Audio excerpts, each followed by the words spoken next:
les principes d'une vraie repentance. Il doit avoir le nom. Quand je vais finir de vous parler, vous allez voir si c'est 30, si c'est 20, si c'est 5. Les principes d'une vraie repentance. C'est le thème de ce matin. Alléluia. Amen. Les principes d'une vraie repentance. 1. Étape 1. La prise de conscience. Ça c'est le 1. La prise de conscience. Oui, nous allons ouvrir la Bible dans Jean chapitre 8, versets 1 à 11. Premièrement, c'est la prise de conscience. Nous allons ouvrir dans Jean chapitre 8, versets 1 à 11. Et nous allons lire au nom puissant de Jésus. Au nom grâce à Dieu. Première étape pour une vraie dépendance, c'est la prise de conscience. Je ne sais pas comment on explique ça en tout cas, mais c'est quand tu rentres dans toi-même. Alléluia! C'est là où tu peux te repentir. Et si c'est non que par les oreilles et les yeux, tu ne peux pas te repentir. Donc, la prise de conscience, vous allez comprendre. Je vais lire au nom puissant de Jésus. Au nom grâce à Dieu. Dans Jean chapitre 8, verset 1 à 11, c'est à la page 1071. 1071, donc 1071. Je vais lire. Jésus se rendit à la montagne des Oliviers, mais dès le matin, il alla de nouveau dans le temple, et tout le peuple vint à lui. S'étant assis, il les enseignait. Alors les scribes et les pharisiens amenèrent une femme surprise en Galilée et la plaça au milieu du peuple. Ils dirent à Jésus: Maître, cette femme a été surprise en flagrant délit d'adultère. Moïse, dans la loi, nous a ordonné de lapider de telle femme. Toi donc, que dis-tu? Ils disent cela pour l'éprouver, afin de pouvoir l'accuser. Mais Jésus, ayant baissé, écrivait avec le dos sur la terre. Quand il continuait à l'interroger, il se releva et leur dit: Que celui de vous qui est sans péché jette le premier la pierre contre elle. Et s'étant de nouveau baissé, il écrivait sur la terre. Quand ils entendirent cela, accusés par leur conscience, ils se retirèrent un à un, depuis le plus âgé jusqu'au dernier.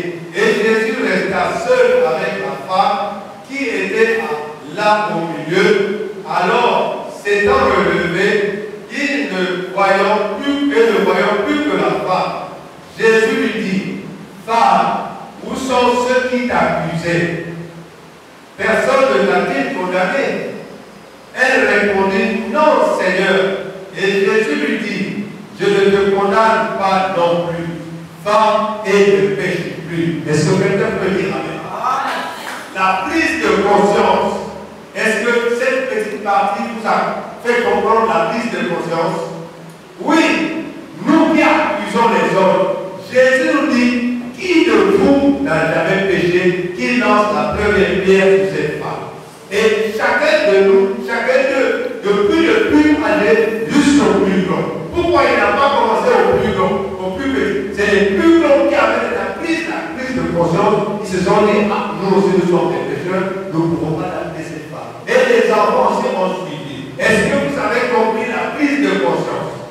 Donc, comment faut-il se faire repentir? La première des choses, les principes de la vraie repentance, c'est la première chose, c'est la prise de conscience. Est-ce que vous avez compris la prise de conscience? Amen. Je veux que le peuple de Dieu puisse comprendre. La prise de conscience. Cela te touche dans le cœur. Et quand ça te touche, ça monte dans le cerveau et dans ton cœur, ça change ta manière d'agir. Est-ce que quelqu'un peut dire amen? Deuxièmement, le regret ou la tristesse à cause du péché profond, regret d'avoir c'est le 2. Il faut que tu regrettes le péché que tu viens de commettre à Dieu et à ton prophète. Ça, c'est le deuxième cas. Amen. Nous allons prendre 2 Corinthiens, chapitre 7, versets 9 à 10. 2 Corinthiens, 2 Corinthiens, chapitre 7, versets 9 à 10. Nous allons comprendre. Si quelqu'un veut se repentir pour être en accord avec Dieu, la repentance doit devenir par les regrets de ton cœur. Donc tu dois pleurer à l'intérieur de toi-même. C'est ça que le Seigneur dit. Tant que tu ne regrettes pas ton faute, tu ne peux pas te repentir. Parce que le temps quand vous voyez les gens, je dis, je m'en fous. Parce qu'ils ne comprennent pas que ce qu'ils ont de faire, ça va nous rendre malheureux. Donc, la deuxième chose, c'est le regret de ce que tu as de faire. Amen. Nous allons lire dans Matthieu, dans 2 Corinthiens, chapitre 7, versets 9 à 10.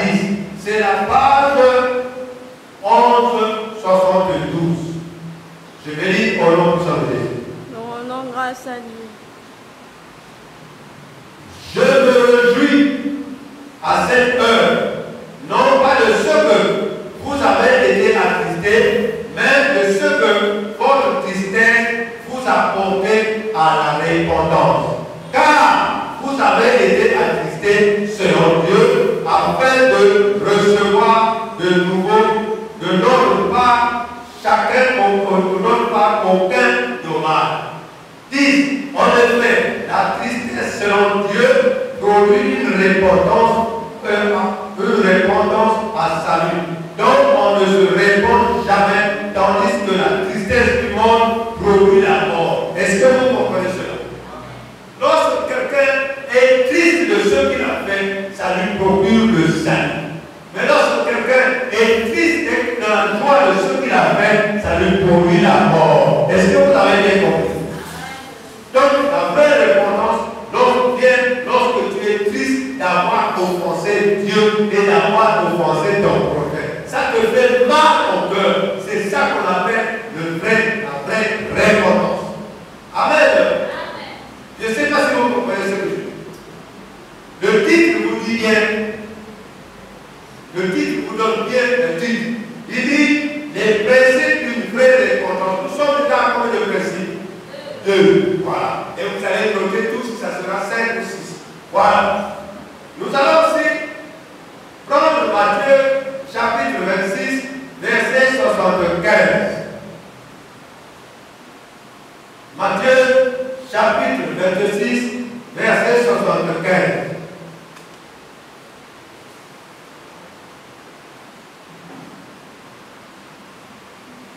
C'est à la page 286. Ça, c'est tout dans le cadre du regret. Quand ton cœur regrette.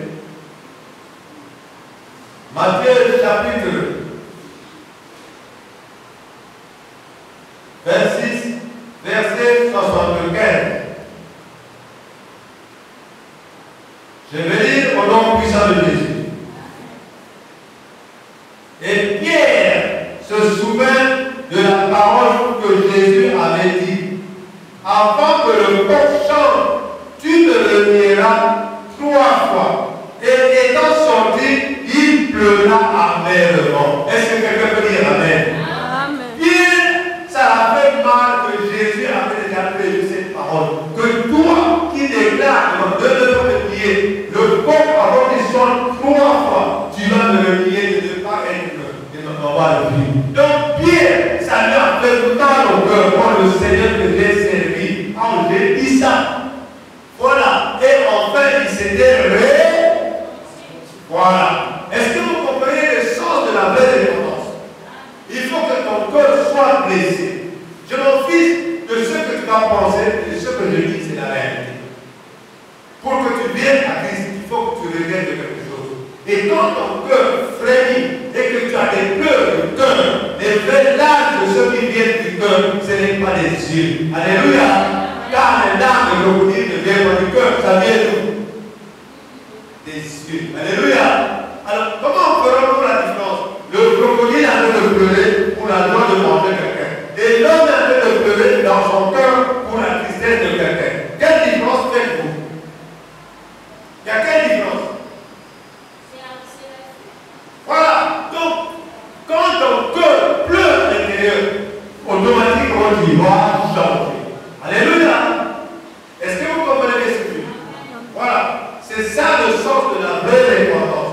Ça va prendre le verset aussi. Luc 11, verset 11 à 20. Luc chapitre 11. Vous allez comprendre tout à fait que ça signifie. Et tout dans le sens du cœur. Luc chapitre 11, verset 11 à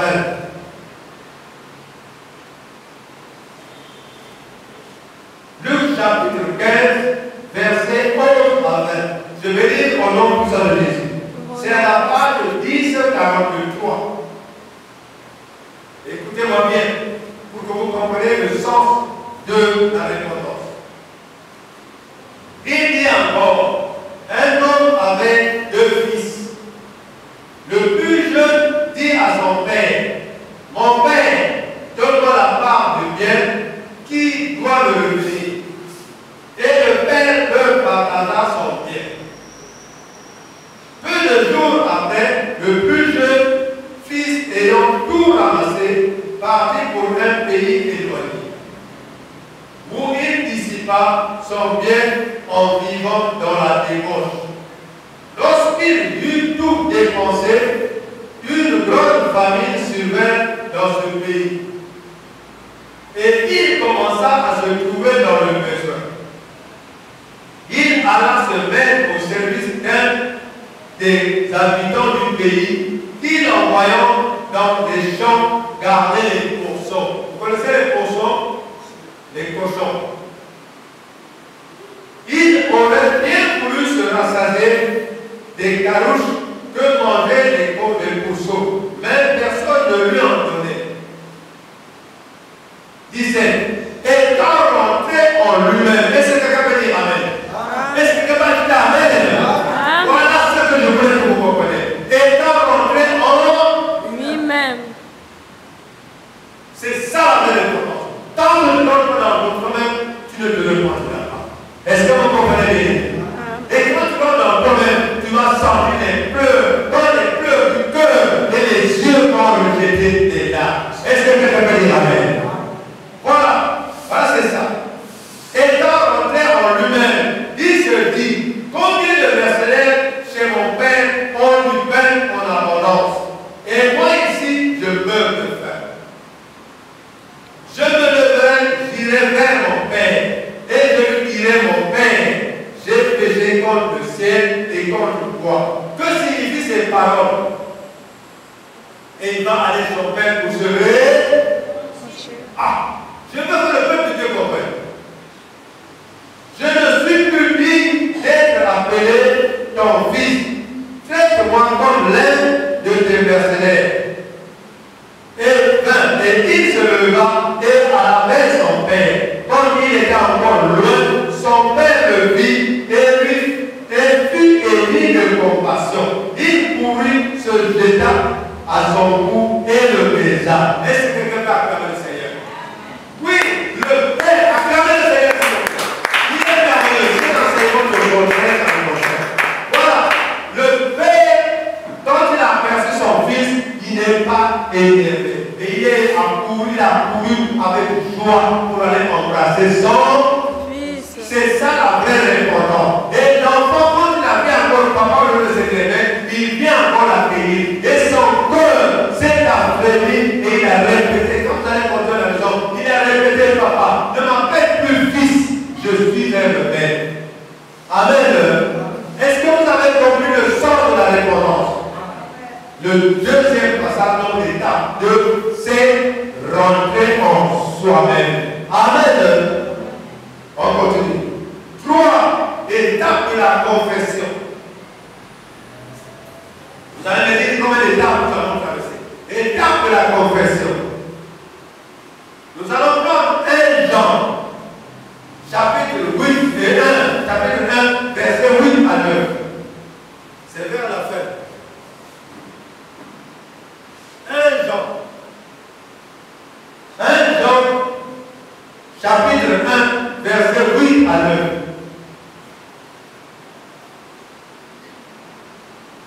C'est à la page 1242.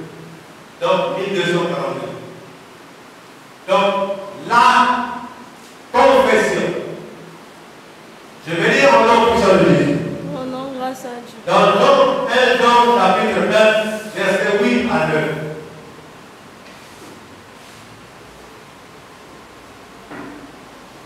Si nous disons que nous n'avons pas de péché, nous nous séduisons nous-mêmes. Et la vérité n'est point en nous. 9. Si nous confessons nos péchés, il est fidèle et juste pour nous les pardonner et pour nous purifier de toute iniquité. Est-ce que quelqu'un peut dire amen? Amen. Ça c'est le premier verset. Deuxième verset, nous allons prendre Luc chapitre 19, verset 1 à 10. Pour comprendre bien ce passage, la confession. Luc chapitre 19, verset 1 à 10. C'est la page 1048. Luc chapitre 19, verset 1 à 10. Nous sommes sur la confession. Amen. Je vais lire au nom puissant de Jésus. Rendons grâce à Dieu. Jésus étant entré dans Jéricho, traversait la ville. Et voici un homme riche, appelé Zachée, chef des publicains, cherchait à voir qui était Jésus. Mais il ne pouvait y parvenir à cause de la foule, car il était de petite taille. Il courut en avant et monta sur un sycomore pour le voir parce qu'il devait passer par là. Le sycomore, c'est un arbre qui a des piquants. Mais quand même, il est monté. Alléluia! Quand on veut, on peut. Il voulait voir le roi. Donc le roi devait passer par là. 5.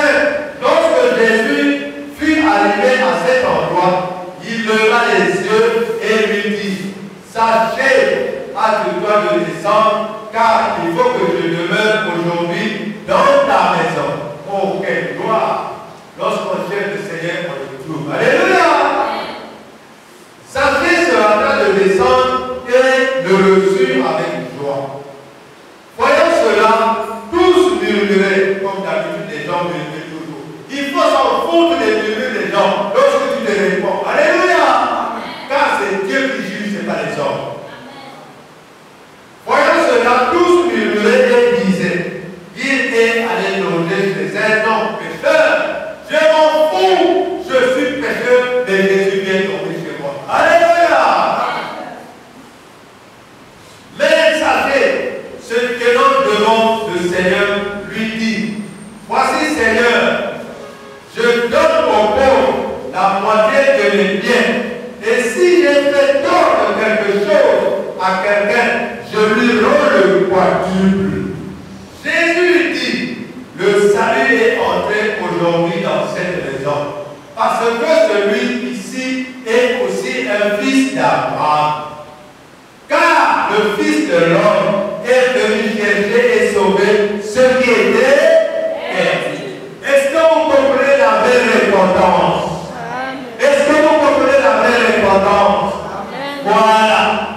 Sachez, on nous dit qu'un homme riche, cette richesse que Zachée avait, il le faisait avec la bouille des gens.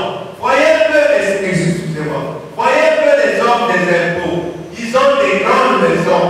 Ils ont des belles voitures. Mais quand vous regardez bien, cet argent ne leur appartient pas, c'est des gens, c'est l'argent des personnes. Est-ce qu'ils sont heureux dans leur vie?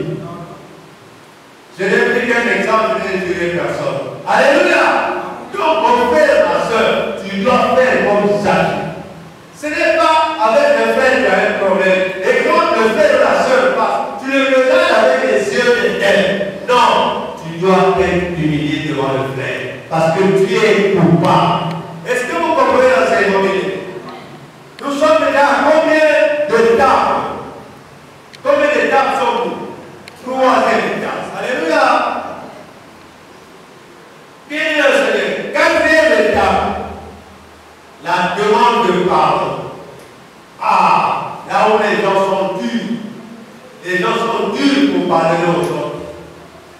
Jésus nous a dit, si quelqu'un pêche devant toi, tu dois le pardonner 770, 75 fois par combien? Donc ça fera plus de 800 et quelques fois. Il faut pardonner. Alléluia. Même si quelqu'un t'a dit des sages choses, toi il faut en parler et pardonner. Le pardon est de rigueur devant le Seigneur. Si tu meurs avec des rancœurs, tout toi tu vas aller en enfer. Je dis la parole de Dieu claire. Amen. La demande de pardon. Alors, il y a beaucoup de personnes qui reconnaissent par leur faute. Des femmes et des hommes. Mais certains, quand ils sont touchés, ils le connaissent. Tant que tu ne connais pas ta faute, tu ne peux pas être pardonné. Est-ce que tu dis amen? Celui qui pardonne, c'est qui? C'est l'homme ou c'est Dieu? Dieu. Dieu est l'homme qui doit te pardonner. Alléluia. Si ton projet ne te pardonne pas, Dieu t'a déjà pardonné. Il s'en fout de l'homme qui te garde en cœur. Est-ce que tu dis amen? Donc, comprends bien, mon frère. Si la personne a demandé déjà pardon à Dieu, et il vient chez toi et demande pardon, donc tu gardes ton cœur dur, ton cœur dur là, c'est faux, et c'est toi qui vas à l'enfer. Est-ce que tu peux dire amen? La parole de Dieu est claire. Est-ce que vous comprenez ce que je viens de vous dire? Amen. Bienvenue dans le Seigneur. La demande de pardon, c'est quelque chose courant chez Dieu. Nous allons prendre le premier verset. Proverbe chapitre 28, verset 13. Après plusieurs, c'est les proverbes. Proverbe chapitre 18 et 28, c'est à la page 662. Proverbe chapitre 28, verset 13. Est-ce que je peux lire au nom puissant de Jésus? Rendons grâce à Dieu. Je vais lire au nom puissant de Jésus.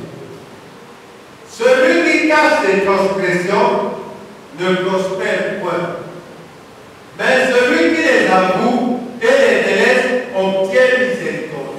Dans le français courant, il dit que celui qui ne reconnaît pas ses fautes et qui ne demande pas pardon au Seigneur, ne sera pas pardonné. Alléluia! Donc toute personne doit connaître le mal qu'il fait. Dans tes pensées, tu dois connaître quand tu penses des mauvaises choses à ton frère, à ton prochain. Dieu connaît ton cœur plus que toi-même. Tâche de vraiment aller voir ta soeur, ton frère, ton oncle, ton grand-père et demander pardon. Et quand tu demandes pardon, il dit que tu dois laisser de ne plus faire ce que tu fais à ton oncle, à ton père, à ton frère. Amen. Est-ce que le peuple dit un peu? Amen. Nous sommes à quel état? 4. Quatrième état. Alléluia. Bien aimé, vous qui êtes des intellectuels, vous qui êtes des illettrés, comprenez-moi bien. Sans la répondance avec ces étapes, on est zéro de votre.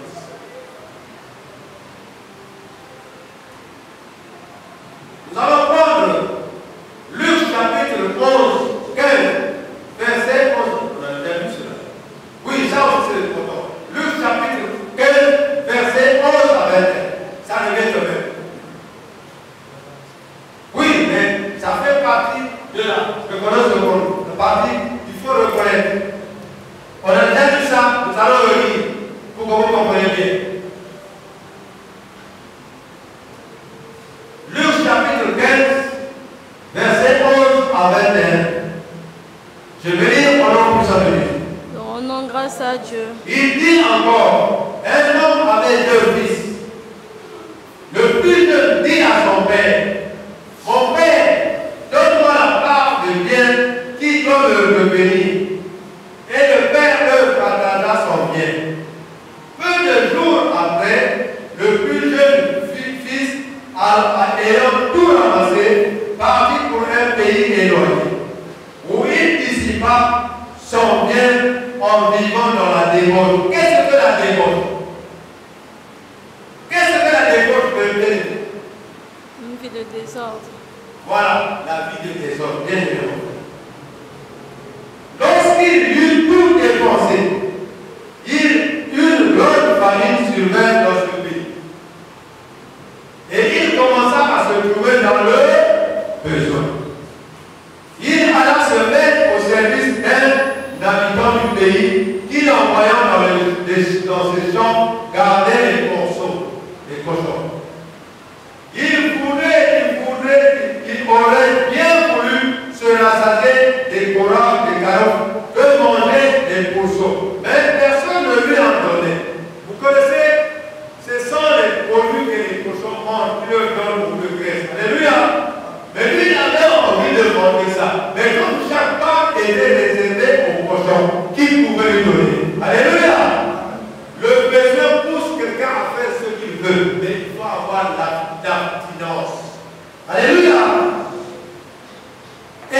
entrer en lui-même, que cette phrase rentre dans mon cœur.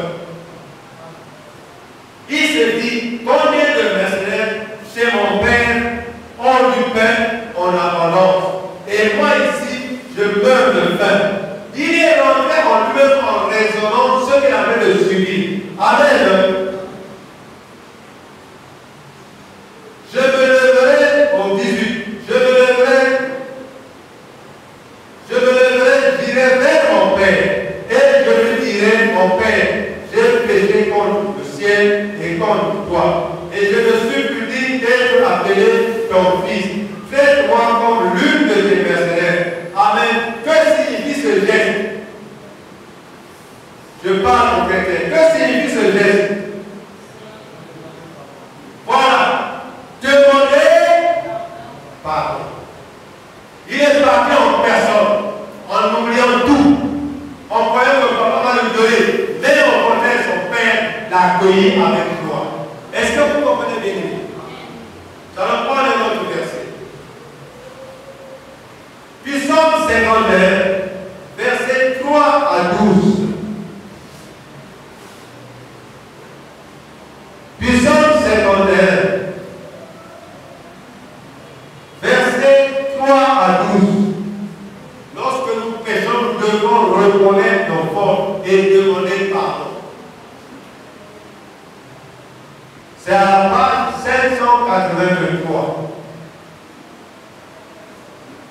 Je vais dire au nom puissant de Jésus. Au nom grâce à Dieu. Oh Dieu, aie pitié de moi. Dans ta bonté, selon ta grande miséricorde, efface mes transgressions, efface mes péchés.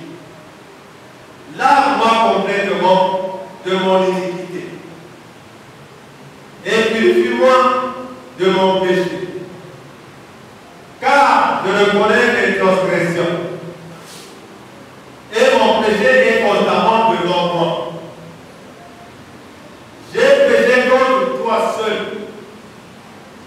Et j'ai fait ce qui est mal à tes yeux. En sorte que tu seras juste dans ta sentence, sans reproche dans ton jugement.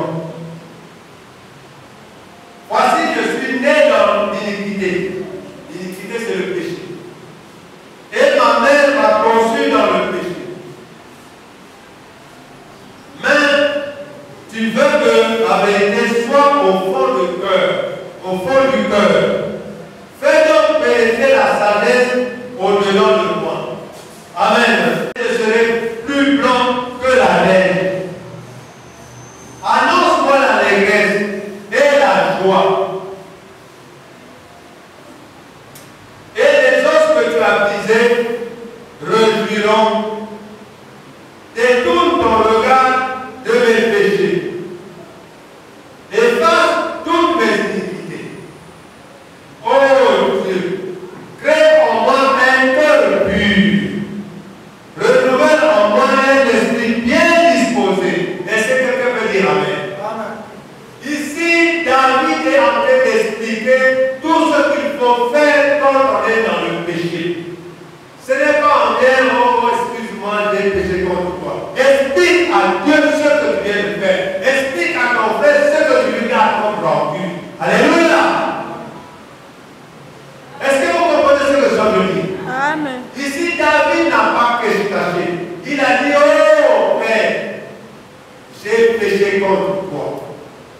Mais nous, pour commencer à dire cela, nous avons la langue qui pèse 553 kilos. Oh, que me salva, que me salva, que me salva. Alléluia. Parce que la langue pèse, tu as peur de dire ce que tu avais de faire. Mais le prophète nous dit, lorsque quelqu'un a péché, il doit dévoiler tout. Pour que le Seigneur te pardonne. Ma soeur, mon frère, toi-même tu connais. Qu'est-ce que le frère et la soeur connaissent? C'est Dieu qui connaît. Dis à Dieu, mon Dieu, toi qui connais les péchés.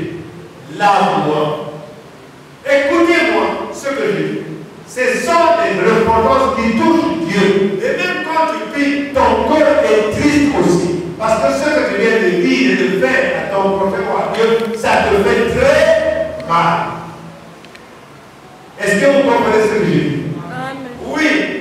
vous continuez dans votre orgueil, dans la Bible, il y a ceux qui ont été orgueilleux, mais après un jour, ils se sont humiliés devant le Seigneur. Et le Seigneur les a rappelés. Alléluia! L'orgueil ne sert à rien. Que tu sois belle, que tu sois grosse, que tu sois grand, que tu sois riche, que tu sois pauvre, Dieu ne s'en fout de tout que tu as là. Dieu a besoin d'un cœur sincère. Est-ce que vous me comprenez? Dieu a besoin d'un cœur sincère. Je vous rappelle encore, lorsque il a commencé à choisir un roi en rejetant Saül, et Saül a amené ses 7 fils. Eliasaph était gaillard et monstrueux. Alors Samuel a dit à sûrement, comme il a des muscles, il est fort, il peut servir le peuple, c'est sûrement lui. Dieu lui répond, je suis désolé, Dieu ne regarde pas à l'apparence, mais il regarde le cœur. Il a amené notre fils qui était plus grand encore. Dieu a dit, je ne vais pas choisir non plus celui-là. Il a envoyé tous ses 5 fils. Vous voyez ces 5 fils. Esaü avait amené ses enfants qui sont plus costauds par rapport à David qui était le dernier, qui était petit. Alléluia! Or que l'autre Dieu ne choisit pas ce qui est grand, ne choisit pas ce qui est fort, il choisit ce qui est petit. C'est alors que quand tu es petit, c'est alors que tu seras. Alors, lorsqu'il a tout présenté ses enfants, Dieu lui a demandé, c'est tout comme enfant, quand vous voyez la réponse de Saül, oh non, il reste tout en bise, il reste un plus petit qui garde les moutons, le plus petit. Et Samuel lui dit, appelle-moi, va me le chercher. Tant qu'on va le voir ici, on va plus continuer. Alléluia! Vous voyez quelle importance Dieu donne à ceux qui sont heureux. On a envoyé chercher David. Quand David est arrivé, Dieu a dit à Samuel, c'est lui que j'ai choisi le cœur de mon cœur. Alléluia! Et ces grands frères qui commençaient à avoir de la haine, c'était abattu. Donc les muscles qu'ils avaient, Dieu n'a pas vu ces muscles. La taille qu'ils avaient, Dieu n'a pas vu la taille. Et David avait dit à ses frères que moi, lorsque je garde le dos de mon père, même s'il y a un ours ou un lion qui vient prendre un de mon dos, je dois le poursuivre à la course. Je l'attrape et je le déchire. Alléluia! Ses frères ne croyaient pas. Mais Dieu savait qu'est-ce qu'il avait mis dans David. Alléluia! Ne sous-estime pas les enfants qui sont chez toi. Ne sous-estime pas la femme qui est chez toi. Ne sous-estime pas ce qu'elle est. Mais regarde son cœur. Regarde les actions qu'il fait. Ne sous-estime pas ton mari. Mais regarde ce qu'il fait et son cœur. Alléluia! Dieu ne regarde pas ta beauté. Dieu ne regarde pas ta taille. Quand tu te avant de venir à l'église, tu te mets devant le miroir, tu finis 30 minutes, et comme rouge en lèvres, noir en lèvres, tu effaces, c'est pas ça. Blanc en lèvres, tu effaces, au violet en lèvres, tu effaces, tu mets les poudres, c'est pas ça. Mais le temps que tu perds, Dieu a besoin de toi. Est-ce que Dieu a besoin de tes poudres? Dieu a besoin de tes femmes? Pour te donner quelque chose, Dieu a besoin de tes femmes. Dieu a besoin de tes talons. Pourquoi les gens sont ceux qu'ils sont? Mirez vous-même. Quand vous regardez, les gens, quand ils viennent, c'est pour le plaisir de voir les femmes et les hommes. Quand tu viens pour ce sens-là, Dieu ne va pas t'aider. Viens à l'église pour écouter la parole et pratiquer cette parole. Tu seras camarade de Dieu. Alléluia. Dieu ne regarde pas ta taille, haute taille 7, taille 18. Ils s'en foutent de ça. Qui a créé l'homme? Dieu. Qui a créé l'homme? Maintenant ta taille là, que tu sois toi-même, qui t'a donné ça? Dieu dit que je connais tous les arbres, je connais tous les animaux du monde, et tous ceux que j'ai écrits, je les connais. Je connais chacun par son nom. Alléluia! Donc tu dois te fier à la parole des gens. Et ne marche pas pour la parole des gens. Ma soeur, mon frère, ne te marie pas pour que tu t'habilles bien et que les gens du monde vont t'habiller. Tu dois t'habiller pour que ton mari t'habille. Tu dois t'habiller que ta femme t'habille. vas devenir trompeur. Je ne sais pas si vous comprenez ce que je suis en train de dire. Si tu fais ta côté pour que Pierre qui est à côté du bar te regarde, tu vas déshonorer ton mari. Tu vas aussi déshonorer ta femme. Si maintenant la femme qui vient chez toi avec le mini-jupe, tu passes par là pour voir le mini-jupe. Le jour où elle aura le mini-jupe, tu seras ici. Alléluia! Tu vas tomber. Pour ça, tu vas tomber. Je n'ai rien dit, tu n'es tué personne. Donc attention, ne passez pas parce que vous avez vu un tel. Ne venez pas à l'église parce que vous voulez voir un tel. Non, venez à l'église pour entendre la parole du Seigneur. Et prenez cette parole. Si tu viens pour l'église, pour les gens, tu ne vas pas avoir la foi. Dieu a envie de ton cœur. Alléluia. Nous allons passer au 5e étape. 5e étape. La décision de changer de vie. Alléluia. C'est le 5e étape. La décision de changer de vie et d'abandonner le péché. 2 Corinthiens, chapitre 3, versets 16 à 18.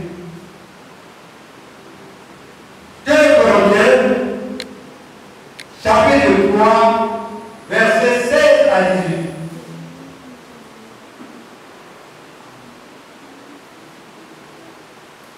Je vous donne la page. C'est la page 1168. Page 1168. Ou bien 1169. 2 Corinthiens, chapitre 3, versets 16 à 18. Notre premier verset. Je vais lire au nom puissant de Jésus.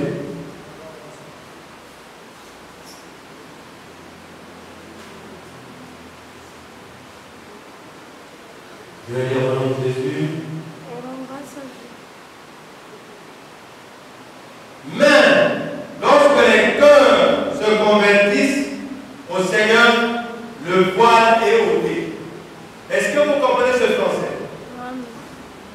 Lorsqu'un cœur est converti, la voile qui me faisait les péchés, ça quitte. Alléluia. La voile quitte.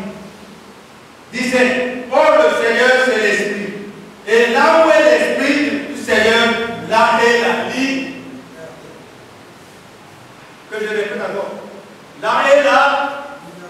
Quand tu es libre du péché que tu ne commets plus, tu es dans la joie. Alléluia. 18. Nous tous qui le visage découvert, contemplons comme dans un miroir la gloire du Seigneur, nous sommes transformés en la même image de gloire en gloire, comme par le Seigneur l'Esprit. Alléluia. Donc lorsque tu changes de comportement, tu changes de vie, une gloire de Dieu viendra dans toi. De la même manière qu'on regarde Jésus, cette gloire sera dans toi. Tu dois prier partout où tu passes. Et les sorciers du village, les sorciers de la vie ne vont plus t'aimer parce que tu portes la gloire de gloire en Jésus. Est-ce que vous comprenez bien? Mais tout ça est dit. Vous avez appris qu'il a été dit, tu ne commettras point d'adultère. Mais moi je vous dis que quiconque regarde une femme pour la convoiter a déjà commis un adultère avec elle dans son cœur. Est-ce que quelqu'un veut dire amen? Ah, ici on a parlé de la femme, mais la femme aussi on a parlé de l'homme. Si une femme regarde l'homme de tout en l'admirant, elle a déjà commis l'adultère. Si un homme admire une femme de lui, il a déjà commis l'adultère. Est-ce que vous comprenez cela? Donc, si tu veux changer de vie, n'admire pas les femmes des hommes, n'admire pas les hommes. L'heure viendra où Dieu va t'envoyer ton homme à toi. Alléluia. L'heure viendra où Dieu va t'envoyer ta femme à toi. Est-ce que tu peux dire amen? Voilà. Maintenant, aujourd'hui, on ne fait pas de péché. Voilà pourquoi quand tu confesses, tu vas dire Seigneur, j'ai des cieux. Peut-être qu'aujourd'hui, j'ai admiré une femme de Dieu. J'ai regardé la personne de Dieu. J'ai regardé quelque chose qui ne fallait pas regarder. Pardonne-moi. Parce que Dieu a dit, tant que tu n'es pas sourd, aveugle et muet, tu as des péchés. Est-ce que tu peux dire amen? Amen. Psaume chapitre 15. 3. Ah. Psaume chapitre 15, versets 2 à 3. Je vous donne la page. C'est la page 762. Page 762. La décision de changer de vie. Est-ce que vous comprenez bien? C'est le 5e étape. La décision de changer de vie. Je vais dire mon nom puissant de Jésus. Celui qui marche dans l'intégrité et qui pratique la justice et qui dit la vérité selon son cœur. Il ne calomnie point avec sa langue. Il ne fait point de mal à son semblable. Et il ne jette point de bloc sur son prochain. Est-ce que quelqu'un peut dire amen? Le bloc, c'est les matomis, les histoires dans jamais pour ta talon fait, dans jamais pour ta pas fait. Regarde comment ça fait. Non, ça, Dieu n'a pas besoin de ça. Est-ce que vous comprenez bien? Tu veux quitter ce genre de vie, tu dois te transformer carrément. Ne te montre pas le péché en nous. Qui a créé ce monde? Qui a créé le fait que tu as de se moquer? Qui a créé la femme que tu as de se moquer? Que quelqu'un soit né, soit fort, pourquoi? Tu as le droit de le respecter. Alléluia! Alors, sachez que je vous ai parlé. Il était de petite taille, comme les héros. Est-ce que Jésus a refusé d'aller manger chez lui? Non. Alors, comment nous quand les hommes comme les mots ne préparent? Et il y a d'autres des femmes, des hommes, quand les gens préparent, ils ne mangent pas. Parce que l'homme là n'est pas bon. La femme n'est pas bonne. Non! Quand vous voyez qu'une nourriture est mauvaise, donc c'est vous qui êtes mauvaise. Parce que Dieu a dit, prenez toute chose en action de grâce. Et cela est bon. Lorsque ton cœur n'aime pas le manger cette nourriture, dès que tu la manges, tu pêches. Mais avant de manger, tu pries pour cette nourriture. Dieu a déjà sanctifié cette nourriture. Alléluia! Oh, est-ce qu'elle est sous ma oreille? Oh, elle est trop brune. Oh, elle est... Mais ce n'est pas le but que Dieu voit. Dieu voit le cœur. Cette femme a préparé la bonne Dieu avec un cœur sincère. Elle a lavé ses mains, elle a essuyé ses torchons. Toi, tu penses à autre chose. Ce que tu penses, c'est pas ce qu'elle a fait. Est-ce que tu peux dire amen? Voici, donc tu peux dire que les 5 étapes, voilà, mon frère de l'ami, les principes, les 5 principes des vraies repentance. Les 7 principes d'une vraie repentance. Tu as compris, il y en a 7, non? Alléluia! Ah! Maintenant, il reste encore. Conclusion. La restitution. Qui connaît la restitution? La restitution, c'est quoi? Pour vouloir rendre ce que tu as appris. Alléluia! Tu peux demander pardon ici, mais si tu ne rends pas ce que tu as appris, tu es toujours coupable. Je vais vous donner un verset. Nombre chapitre 5, versets 5 à 8. Reculez encore. Nombre chapitre 5, versets 5 à 8. C'est à la page 150. Je vais lire au nom puissant de Jésus. L'Éternel parla à Moïse et dit, parle aux enfants d'Israël, lorsqu'un homme ou une femme péchera contre son prochain en commettant une infidélité à l'égard de l'Éternel et qui se rendra ainsi coupable, il confessera son péché et il restituera dans son entier l'objet mal acquis, en y ajoutant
Mais si le soleil est levé en sera coupable de meurtrier envers lui, il sera restitution, il fera restitution.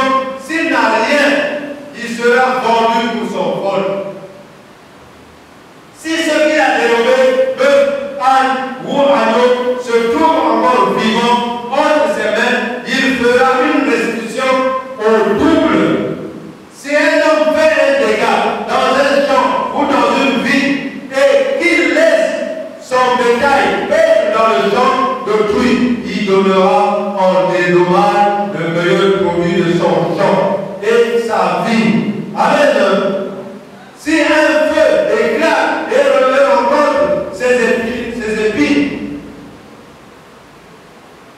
si un feu éclate et encore des épines, et que le peuple en germe, sous ses pieds, ou bien le champ soit consumé, celui qui a causé l'incendie sera retenu et dédommagé. Alléluia. Donc cela consiste dans la restitution. Quand tu fais le mal, tu dois restituer. Maintenant, quand tu vas voler le testis, tu vas voler la matinée ou la nuit, on t'a tenu avec la radio cassette de pluie. Tu vas rendre la radio cassette en double et on va te mettre Est-ce que vous avez compris les 5 étapes de la belle importance? Que le Seigneur vous bénisse alors. Que le Seigneur vous rende gloire. Alléluia. Je veux prier pour le Père du Seigneur. Père, je te dis merci pour ton onction, pour ta sagesse. Ce matin, tu viens de nous parler des 5 étapes de la belle importance. Père, il y en a des frères et sœurs qui n'avaient pas cette connaissance. Mais aujourd'hui, Seigneur, tu t'as ouvert les yeux et les écailles de leurs oreilles. Père, merci pour cet enseignement et merci que nous puissions prendre acte afin de faire en pratique ce que tu viens de dire. Tu es un Dieu glorieux qui connaît nos cœurs. Merci de ce que tu as dévoilé, ce que tu étais en train d'ignorer. Père, que la paix, la gloire et l'honneur soient pour toi au nom puissant de Jésus. Et nous disons tous